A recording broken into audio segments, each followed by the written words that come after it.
Hello everyone.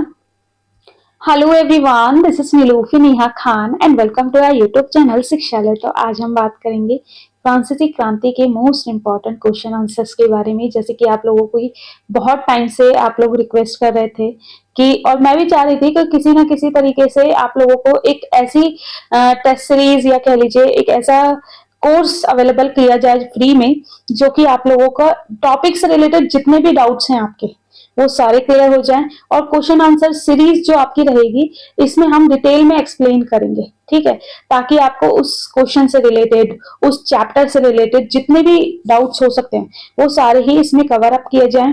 और मैं कोशिश यही कर रही हूँ कि डिटेल में एक्सप्लेनेशन रखने का मोटिव यही है कि आपको टॉपिक वाइज सारी चीजें क्लियर हो जाएं, ठीक है, क्योंकि बच्चे पढ़ाई तो कर रहे हैं। तो जैसे कि आप लोगों को पता ही है कि मैं एक चीज हमेशा बोलती हूँ कि एग्जाम हॉल में आपकी परफॉर्मेंस बहुत ज्यादा इंपॉर्टेंट रोल प्ले करती है।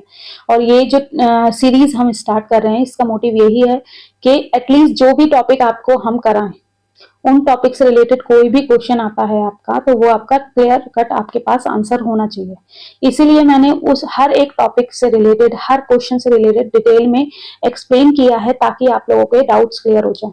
अगर आपके यहीं पर डाउट क्लियर हो जाएंगे तो आपको जो प्रैक्टिस सेट करते वक्त डिफिकल्टीज होती हैं वो चीजें आपको फेस नहीं करनी पड़ेगी। बाकी मैं कोशिश तो यही कर रही हूँ कि सारी चीजें आप लोगों को टाइमली प्रोवाइड कर दी जाएं। लेकिन अगर कुछ रह जाएगा या फिर कोई डाउट होंगे तो आप लोगों से रिक्वेस्ट है कमेंट बॉक्स में कमेंट करना। बाकी मैं एक चीज और बता दूं, अगर बीच में मेरी सांस फूले तो आप लोग थोड़ा सा एडजस्ट करना, क्योंकि इस टाइम मेरी मेडिकल कंडीशन थोड़ी सी ठीक मतलब उतनी अच्छी नहीं है। लेकिन हाँ, आप लोगों के एग्जाम आ रहे हैं तो वो चीजें मेरे को भी कहीं ना कहीं टेंशन दे रही है कि एग्जाम आने से पहले आप लोगों की कुछ चीजें आपकी क्लियर कर दी जाए, ठीक है। चलिए स्टार्ट करते हैं अपने चैप्टर को। होप सो सारी चीजें आप लोगों को समझ जाए।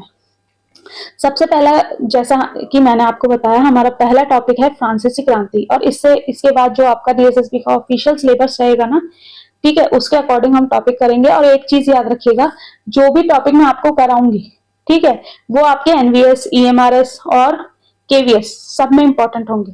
तो अगर आप डीएसएसबी की तैयारी नहीं भी कर रहे हैं ना, तो भी आप इन टॉपिक्स को देखिएगा, क्योंकि इतनी डिटेल में मैंने सारी चीजें करी हुई हैं इन वीडियोस में, ताकि आपके डाउट क्लियर हो पाए। तो पहला हमारा चैप्टर, जैसे कि मैंने बताया आपको, फ्रांसीसी क्रांति है, ठीक है।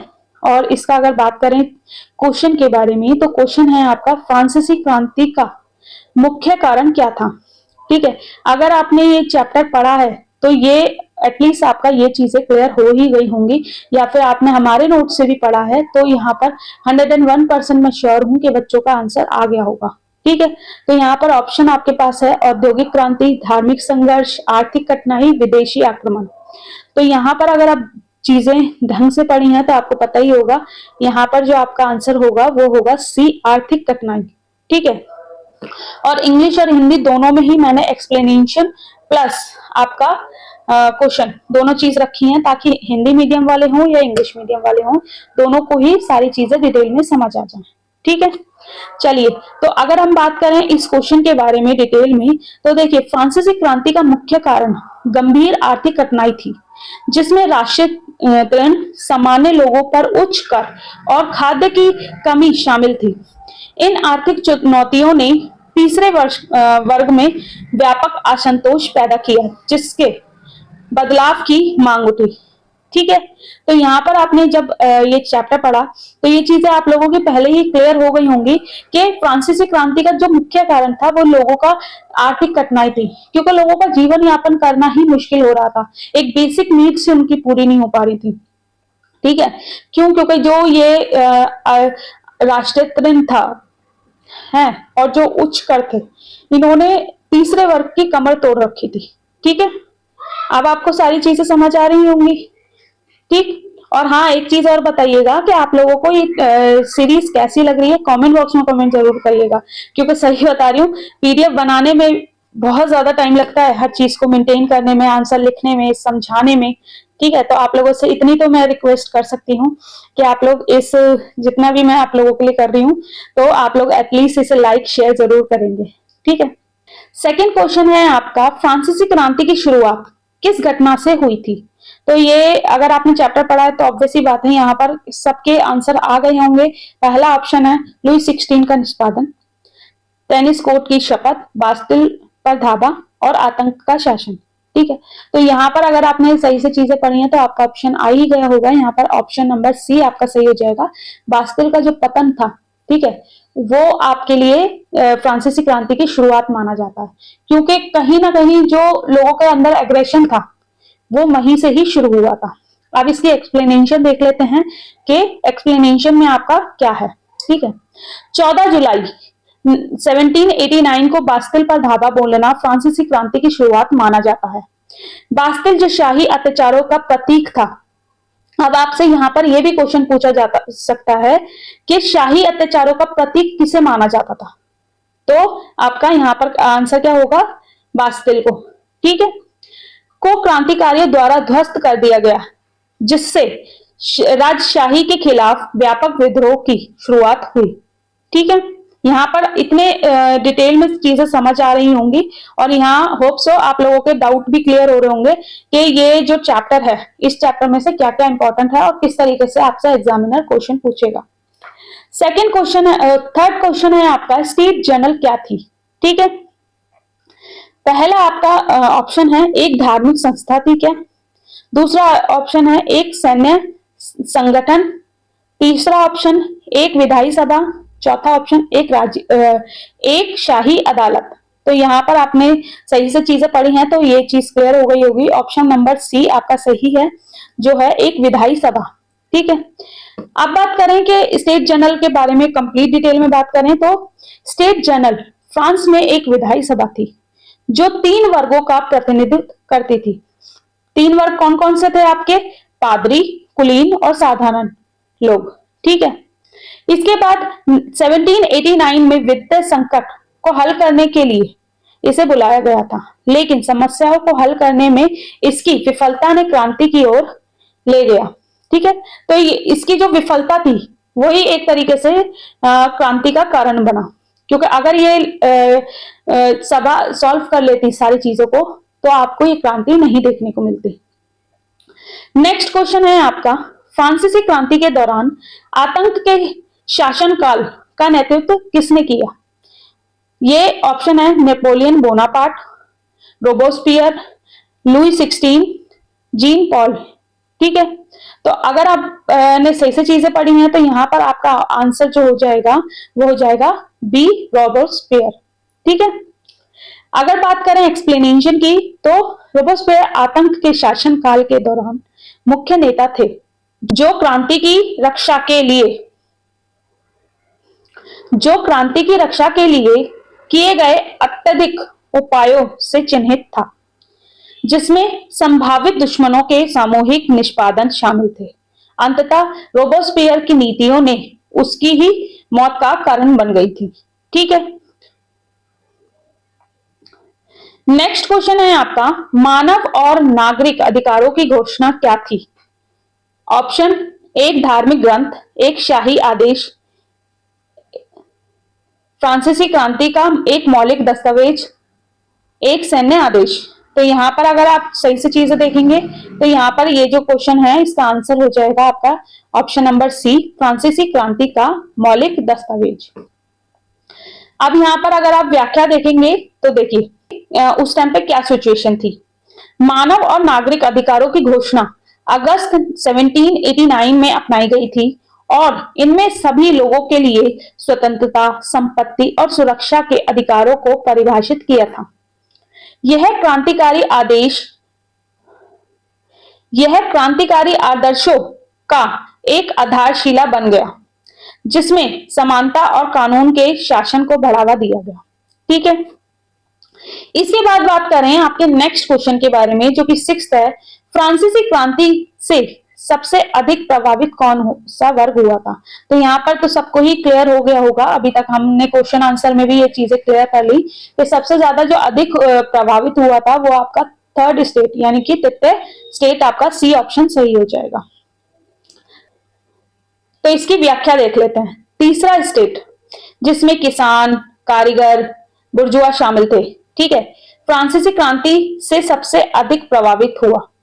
जिसमें उन्होंने कर के बोझ का सामना किया, अधिक राजनैतिक प्रतिनिधित्व और सामाजिक परिवर्तन के लिए आंदोलन का नेतृत्व भी किया। नेक्स्ट क्वेश्चन है आपका, राजा लुई 16 के फ्रांस से भागने के प्रयास का परिणाम क्या हुआ?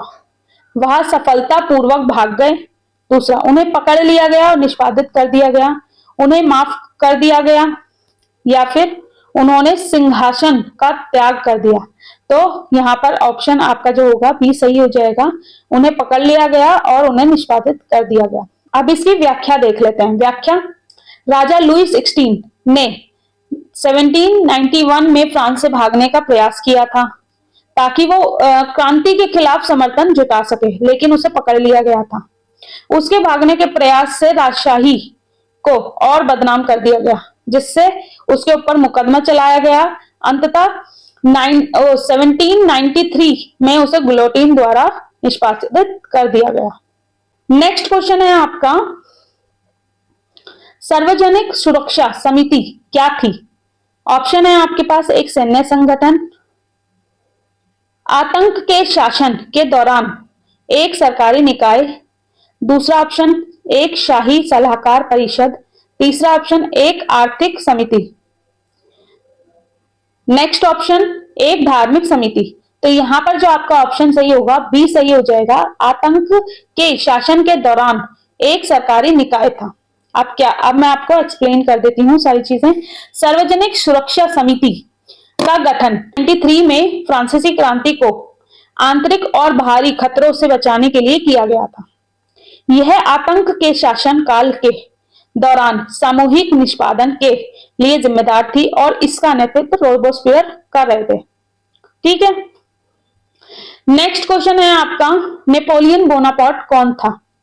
जेकोबिन्स का नेता, फ्रांसीसी जनरल जो क्रांति के बाद सत्ता में आया, एक शाही नेता, एक किसान क्रांतिकारी। तो यहां पर आपका जो ऑप्शन सही होगा, फ्रांसीसी जनरल जो क्रांति के बाद सत्ता में आया। ठीक है, इसकी व्याख्या देखें तो नेपोलियन बोनापार्ट एक सैन्य नेता थे जो फ्रांसीसी क्रांति के बाद प्रमुखता में आए। अंततः उन्होंने फ्रांस के सम्राट बनकर नेपोलियन संहिता स्थापित की और सैन्य अभियानों की एक श्रृंखला के माध्यम से फ्रांसीसी क्षेत्र का विस्तार किया। नेक्स्ट क्वेश्चन है आपका, 1792 में राष्ट्रीय सभा ने क्या घोषणा की थी? फ्रांस को गणराज्य बनाया था, लुई 16 को सम्राट, क्रांति का अंत, या फिर आपका आतंक के शासन की शुरुआत। तो 1792 में जो हुआ था वो ऑप्शन नंबर ए आपका सही हो जाएगा, फ्रांस को गणराज्य स्थापित किया था। व्याख्या अगर देखें इसकी तो 1792 में राष्ट्रीय सभा ने फ्रांस को गणराज्य घोषित किया, जिससे राजशाही का अंत हुआ। यह फ्रांसीसी शासन में एक महत्वपूर्ण बदलाव था और स्वतंत्रता और समानता के क्रांतिकारी सिद्धांतों पर आधारित एक सरकार की स्थापना की गई थी। होप सो आप लोगों को ये क्वेश्चन आंसर सीरीज अच्छी लग रही होगी, लेकिन अगर कुछ भी दिक्कत होती है, कोई सजेशन आप लोग देना चाहते हो तो दे सकते हो। ठीक है, निम्नलिखित में से कौन सा तीसरे स्टेट का हिस्सा नहीं था? तो यहाँ पर सभी के आंसर सही आ जाएंगे। पहला ऑप्शन है किसान, दूसरा ऑप्शन है कुलीन वर्ग, तीसरा ऑप्शन है बुर्जुआ और शहरी श्रमिक। तो अभी मैंने आप लोगों को पहले ही एक क्वेश्चन कराया था जिसमें कि मैंने सारी चीजें बताई थी कि तीसरे स्टेट में कौन कौन शामिल थे। तो यहाँ पर आपका ऑप्शन नंबर बी जो है वो सही हो जाएगा, कुलीन वर्ग।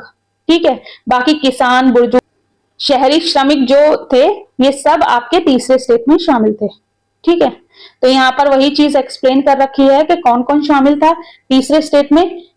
शहरी श्रमिक, बुर्जुआ वर्ग जो फ्रांस की जनसंख्या का अधिकांश हिस्सा थे, कुलीन वर्ग दूसरे स्टेट का हिस्सा है। कुलीन वर्ग दूसरे स्टेट का हिस्सा था जो विशेषाधिकार प्राप्त था और कई करों से मुक्त था।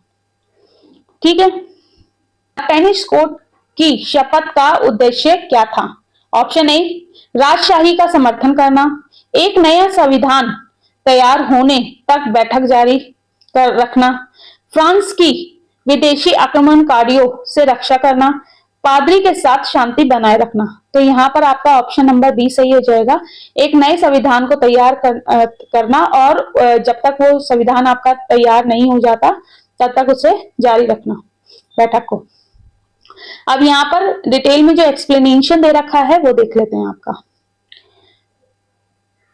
20 जून 1789 को तीसरे स्टेट के सदस्यों ने टेनिस कोर्ट की शपथ ली, जिसमें उन्होंने एक नया संविधान तैयार होने तक भंग न होने की प्रतिज्ञा की। यह घटना क्रांति में एक महत्वपूर्ण मोड़ लाई, जिसने आम लोगों की एकता और संकल्प को दर्शाया। नेक्स्ट क्वेश्चन है आपका, वर्साय पर महिलाओं के मार्च का क्या महत्व था? तो यहां पर अगर आप देखोगे तो ऑप्शन नंबर ए, इसने आतंक के शासन की शुरुआत की। बी ऑप्शन, इसने शाही परिवार को पेरिस में स्थानांतरित होने के लिए मजबूर किया। सी ऑप्शन है, इसने राजा लुई 16 के निष्पादन का परिणाम दिया था। डी ऑप्शन है, इसमें फ्रांसीसी क्रांति को समाप्त किया था। तो यहाँ पर जो ऑप्शन है वो आपका हो जाएगा बी सही। इसने शाही परिवार को पेरिस में स्थानांतरित होने के लिए मजबूर किया था। अक्टूबर 1789 में वर्साय पर महिलाओं का मार्च एक महत्वपूर्ण घटना थी, जिसमें हजारों पेरिस की महिलाओं ने रोटी की मांग और राजा और उनके परिवार को पेरिस वापस लौट जाने के लिए मार्च किया था।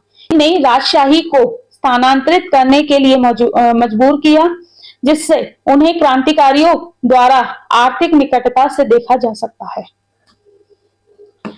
क्वेश्चन नंबर 14 है, पादरी के नागरिक संविधान का क्या प्रभाव था? What did the civil constitution of the clergy do?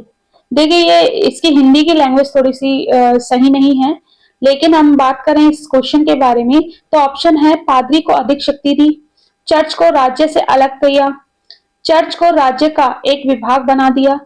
D option है, फ्रांस में धर्म को समाप्त कर दिया। तो अगर आप एलिमिनेट करोगे ना तो ऐसे भी आपको आंसर मिल जाएगा। ठीक है, तो इसका आंसर जो आपका रहेगा वो सी रहेगा, चर्च को राज्य का एक विभाग बना दिया गया। अब एक्सप्लेनेशन देख लेते हैं इसमें। तो देखिए 1790 में पारित पादरी के नागरिक संविधान ने रोमन कैथोलिक चर्च को राज्य का एक विभाग बना दिया। इसने पादरी को राज्य के प्रतिनिष्ठा की शपथ लेने की आवश्यकता दी और चर्च की शक्ति को कम कर दिया और इसे सरकार के नियंत्रण में लाया। जैसे कि आपको पता है कि चर्च का भी नियंत्रण बहुत ज्यादा ओवर हो रहा था, तो ये भी बहुत ज्यादा इंपॉर्टेंट रोल प्ले किया, जो कि आपका जिसमें सरकार के नियंत्रण में आपकी चर्च आई। चलिए अब बात करें नेक्स्ट क्वेश्चन के बारे में। तो सन क्यूलॉट कौन थे? अभी आप लोगों को देखो कितना मुश्किल होता है वीडियोस वगैरह या फिर कोई भी चीज को मेंटेन करना। अभी मैंने मतलब एक आधे घंटे की वीडियो और रिकॉर्ड कर ली थी, लेकिन क्या हुआ, माइक ऑफ होने की वजह से वो उसमें वॉइस ही नहीं आई। अब ये मुझे दोबारा रिकॉर्ड करनी पड़ रही है 14 क्वेश्चन से। ठीक है, तो आप लोग इस चीज को अप्रिशिएट किया करें कि हाँ थोड़ा सा बहुत ज्यादा टाइम लगता है हर चीज को मेंटेन करने में। क्वेश्चन नंबर है 15, सन क्यूलॉट कौन थे? ऑप्शन है आपके पास, संपन्न अभिजात वर्ग, फ्रांसीसी सैनिक, कट्टरपंथी कार्यशील वर्ग के क्रांतिकारी, और डी ऑप्शन है पादरी। तो ये ऑप्शन नंबर सी आपका सही हो जाएगा, कट्टरपंथी कार्यशील वर्ग के क्रांतिकारी। आप पूरा इनका डिटेल में देखें तो सन क्यूलॉट कट्टरपंथी कार्यशील वर्ग के क्रांतिकारी थे, जिन्हें उनके विशिष्ट कपड़ों के कारण नाम दिया गया था। अब इन्हें जो नाम दिया गया था वो किस कारण दिया गया था? उनके कपड़ों के कारण, जो अभिजात वर्ग द्वारा पहने गए घुटनों के ब्रिज क्यूलॉट्स से मुक्त थे। उन्होंने क्रांति को और अधिक कट्टरपंथी उपायों की ओर धकेलने में महत्वपूर्ण भूमिका निभाई। ठीक है, इसके बाद नेक्स्ट क्वेश्चन है आपका 16, जो कि है फ्रांसीसी क्रांति के दौरान गिलोटिन का उद्देश्य क्या था। तो ऑप्शन नंबर है बुनियादी ढांचे का निर्माण करना, बी ऑप्शन है सार्वजनिक निष्पादन करना, सी ऑप्शन है आक्रमणकारियों के खिलाफ रक्षा करना, और डी ऑप्शन है कर एकत्र करना। ठीक है, तो यहाँ पर अगर आप देखेंगे तो ये जो आपका ऑप्शन नंबर बी सही हो जाएगा, जो है सार्वजनिक निष्पादन करना। व्याख्या देखें, गिलोटिन आतंक के शासन काल का प्रतीक बन गया और इसे सार्वजनिक निष्पादन के लिए इस्तेमाल किया गया। इसका उद्देश्य निष्पादन का एक मानवीय और कुशल तरीका प्रदान करना था और हजारों लोगों को, जिनमें राजा लुई 16 और रानी मैरी एंटोनेट शामिल थे, उनका इसका उपयोग करके निष्पादित किया गया था। ठीक है, नेक्स्ट क्वेश्चन है आपका नेपोलियन संहिता का मुख्य उद्देश्य क्या था। ऑप्शन ए कानून के तहत समानता और न्याय को बढ़ावा देना, बी ऑप्शन है राजशाही को शक्ति वापस देना, सी ऑप्शन है फ्रांसीसी क्रांति को समाप्त करना, डी ऑप्शन है पादरी की शक्ति को सीमित करना। तो यहां पर अगर आप सही से चीजें देखेंगे तो ऑप्शन नंबर ए आपका सही हो जाएगा, कानून के तहत समानता और न्याय को बढ़ावा देना। व्याख्या देखें इसकी तो 1804 में नेपोलियन बोनापार्ट द्वारा स्थापित नेपोलियन संहिता का उद्देश्य फ्रांसीसी कानूनी प्रणाली में सुधार करना था, जो कानून के तहत समानता, धार्मिक सहिष्णुता और योग्यता आधारित उन्नति के सिद्धांत को बढ़ावा देने के लिए था, जो क्रांति के कई आदर्शों को दर्शाता था। क्वेश्चन नंबर नेक्स्ट है आपका 18, जो कि है कॉन्टिनेंटल सिस्टम क्या था। ऑप्शन है आपका ब्रिटेन के खिलाफ एक सैन्य संगठन, बी ऑप्शन है ब्रिटेन के खिलाफ व्यापार प्रतिबंध, सी ऑप्शन है स्पेन के साथ एक राजनीतिक गठबंधन, डी ऑप्शन है नेपोलियन द्वारा शुरू की गई नई मुद्रा। तो अगर आपने सही से चैप्टर पढ़ा है ना, तो यहाँ पर आपका आंसर मिल गया होगा। ये नोट्स भी पढ़े हैं तो ऑप्शन मिल गया होगा यहाँ पर आपका ब्रिटेन के खिलाफ व्यापार प्रतिबंध। ठीक है, ऑप्शन नंबर बी आपका सही हो जाएगा।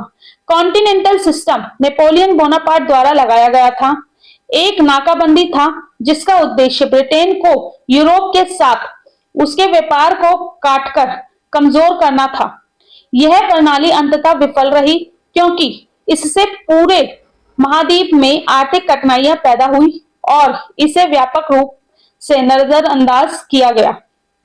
ठीक है, तो अब आपको पता चल गया कॉन्टिनेंटल सिस्टम आपका क्या था। पहली बात तो ये भी क्वेश्चन पूछा जा सकता है कि किसने लगाया, तो नेपोलियन बोनापार्ट ने लगाया। ठीक है, और ये विफल होने के कारण, इसके विफल होने के क्या कारण थे, क्योंकि इसकी जो पॉलिसीज थी उसकी वजह से आर्थिक कठिनाइयां पैदा हो गई थी। नेक्स्ट क्वेश्चन है आपका वियना कांग्रेस का उद्देश्य क्या था। ऑप्शन नंबर ए है क्रांतिकारी विचारों को पूरे यूरोप में फैलाना, बी ऑप्शन है नेपोलियन की हार के बाद यूरोपीय राजतंत्रों को बहाल करना, सी ऑप्शन है एक नई फ्रांसीसी साम्राज्य स्थापित करना, डी ऑप्शन है यूरोप में औद्योगिकरण को बढ़ावा देना। तो यहाँ पर अगर आपने सही से चीजें पढ़ी हैं तो यहाँ पर ऑप्शन नंबर बी आपका सही हो जाएगा, नेपोलियन की हार के बाद यूरोपीय राजतंत्रों को बहाल करना। ठीक है, वियना कांग्रेस 1814 से 1815 का उद्देश्य पुरानी व्यवस्थाओं को बहाल करना, जिसमें यूरोपीय राजतंत्रों को पुनः स्थापित करना और भविष्य के संघर्षों को रोकने के लिए शक्ति का संतुलन बनाना शामिल था। इसमें नेपोलियन युद्ध का अंत किया गया और क्रांतिकारी विचारों के प्रसार को अस्थायी रूप से रोका गया। ठीक है, अब मुझे लग रहा है कि ये हम आज की वीडियो में हम कोशिश करेंगे कि 20 क्वेश्चंस तक ये लास्ट करेंगे। बाकी के जो क्वेश्चंस रहेंगे ना वो हम नेक्स्ट पार्ट में करेंगे इसके, क्योंकि काफी लंबी वीडियो आपकी बन चुकी है। और जैसे कि मैंने आप लोगों को बताया था कि मैं पहले रिकॉर्ड की थी वीडियो आपकी, जिसमें कि वो वॉइस ही नहीं आई। ठीक है, तो मुझे भी थोड़ा सा ऐसा लग रहा है कि अब इसे स्टॉप कर देना चाहिए। तो लास्ट क्वेश्चन रहेगा आपका ये 20, ठीक है। इसके बाद हम नेक्स्ट पार्ट में कंटिन्यू करेंगे इस वीडियो को। और जैसे कि मैंने आप लोगों को बताया है कि हर एक टॉपिक से एटलीस्ट 50 क्वेश्चन हम उठाएंगे, ठीक है। तो मैं कोशिश यही करूंगी कि या तो आपके 25 क्वेश्चन एक एक वीडियो में कंटिन्यू करूं, ठीक है, या फिर अगर लगेगा तो 50 क्वेश्चन भी एक वीडियो में कंटिन्यू करने की कोशिश करूंगी, ठीक है। तो लास्ट क्वेश्चन है ये हमारा, बास्तील के पतन का क्या महत्व था। अब देखिए बास्तील के पतन का क्या महत्व था। अगर आपने ये वीडियो भी सिंसियरली देखी है तो यहाँ पर आप इसका आंसर खुद ही कर पाएंगे। इसने फ्रांसीसी क्रांति को समाप्त किया, बी ऑप्शन है। यह राजशाही के खिलाफ एक प्रतीकात्मक जीत थी, सी ऑप्शन है। इसने आतंक के शासन की शुरुआत की, डी ऑप्शन है। इसने नेपोलियन के सत्ता में आने का संकेत दिया। तो अगर आपने सही से चीजें अभी इस वीडियो में भी देखी हैं तो आपको पता ही होगा, ऑप्शन नंबर बी सही हो जाएगा। ये क्या था, राजशाही के खिलाफ एक प्रतीकात्मक जीत थी, ठीक है। 14 जुलाई 1789 को बास्तील का पतन क्रांतिकारियों के लिए एक प्रतीकात्मक जीत थी, क्योंकि यह तानाशाही की हार का प्रतिनिधित्व करती थी। इस घटना को फ्रांस का राष्ट्रीय दिवस मनाया जाता है और इसे फ्रांसीसी क्रांति के एक महत्वपूर्ण मोड़ के रूप में माना जाता है, ठीक है। तो यहाँ पर ये हमारा जो वीडियो है या कह लीजिए जो ये लेक्चर है यहाँ खत्म होता है। होप सो आप लोगों को अच्छे लगे होंगे क्वेश्चन आंसर्स। कोई अगर आपको लगता है कुछ सजेशन देना है तो प्लीज जरूर देना, ठीक है। बाकी मैंने कोशिश तो यही की है कि सारी चीजें आप लोगों को ठीक से प्रोवाइड की जाए। बाकी कोई दिक्कत कोई परेशानी हो तो कमेंट बॉक्स में कमेंट करना। एक चीज और मुझे लग रहा है कि ये जो फॉर्मेट है ना पीडीएफ का, इसे मैं थोड़ा सा सही करके नेक्स्ट वीडियो में आपको मैं कोशिश करूंगी कि 1 बाय 1 आपको क्वेश्चन आंसर मिले, ठीक है। बाकी मैं कोशिश तो यही कर रही हूँ कि आपको टाइमली हर चीज प्रोवाइड कर दी जाए। कोई दिक्कत कोई परेशानी हो तो कमेंट बॉक्स में कमेंट करना। मिलते हैं आपसे नेक्स्ट वीडियो में। थैंक यू फॉर वॉचिंग और प्लीज वीडियो को लाइक एंड शेयर जरूर करना। Thank you for